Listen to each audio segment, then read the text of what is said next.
हाँ देखिए, जिस तरह से आप जानते 13 फरवरी से दिल्ली आंदोलन 2 चल रहा है।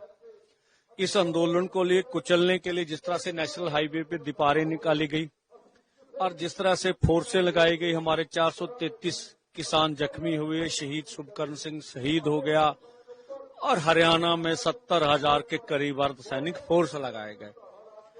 जो मोदी सरकार ने हमें कुचलने का काम किया, जो देश भर में इसका आप समझते बहुत बड़ा विरोध था, तो इलेक्शनों में बड़ा हार मिली और 400 का नारा 240 पे जा पर अटक गया।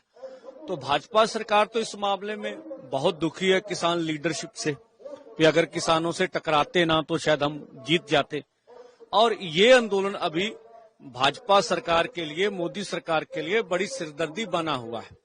अब अन्य राज्यों में भी इलेक्शन आ रहे हैं, तो मोदी सरकार जिस तरह से केंद्रीय एजेंसियों का दुरुपयोग करती रही है, तो उन्होंने पहले आंदोलन में भी केंद्रीय एजेंसियां इस्तेमाल की थी किसान लीडरों के खिलाफ। इस बार भी आज सुबह क्रांतिकारी यूनियन की मुख्य लीडर मैडम सुखविंदर कौर, उनके घर के ऊपर एनआईए का छापा डाला और उनके पति, उनका बच्चा, उनकी बहू, उनकी 90 साल की माता घर में थी। लंबे समय तक उनके घर को घेर के रखा गया। ये छापेमारी का टाइमिंग आप देखिए, कल हम लोग 200 दिन पूरे हो रहे हैं, लाखों के इकट्ठ कर रहे हैं और इसके बीच छापेमारी हो रही है। और मोदी सरकार को लगता है कि अगर हरियाणा में डैमेज से बचना है तो किसान लीडरों को डरा धमका लिया जाए और उसी लड़ी के तहत किसान लीडरों के घरों के ऊपर छापेमारी हुई। हम दोनों फोरम इस घटना की निंदा करते हैं और आने वाले समय में दोनों फोरम बातचीत करके मोदी सरकार को मुंह तोड़ जवाब भी देंगे। पहले उन्होंने हमारे ऊपर खालिस्तानी होने का टैग लगाया, अब इस छापेमारी के बाद अन्य बातें भी हमारे खिलाफ की जाएंगी, जिस तरह की संभावना से इनकार नहीं किया जा सकता।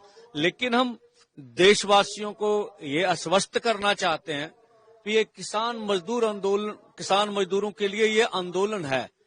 हम एनआईए से, केंद्रीय एजेंसियों से डरने वाले नहीं है। अब देश भर में आंदोलन बड़ा हो रहा है, उसके डर भी है और हम तब तक मोर्चा जारी रखेंगे जब तक किसानों की पूरी सूरी मांगे मान नहीं ली जाती।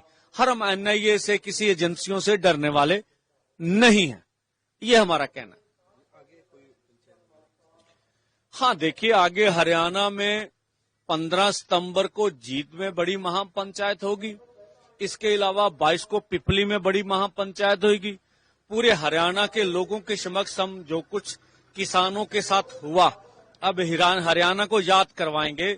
जब हरियाणा के लोग बॉर्डर पर आते थे तो उन्हें कहा जाता था आपका पासपोर्ट कैंसिल कर दिया जाएगा, आपकी जमीन का इंतकाल है उसमें रेड लाइन डाल दी जाएगी, आपके सर्टिफिकेट जो है वो आपको रोक दिए जाएंगे, नौकरी नहीं करने देंगे।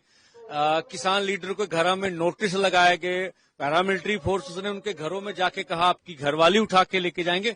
तो ये सभी बातें और जो किसान आंदोलन के ऊपर जुल्म हुआ और जो किसानों की मांगे, इन सब के लिए वो सब लोगों के बीच अपनी बात लेकर जाएंगे।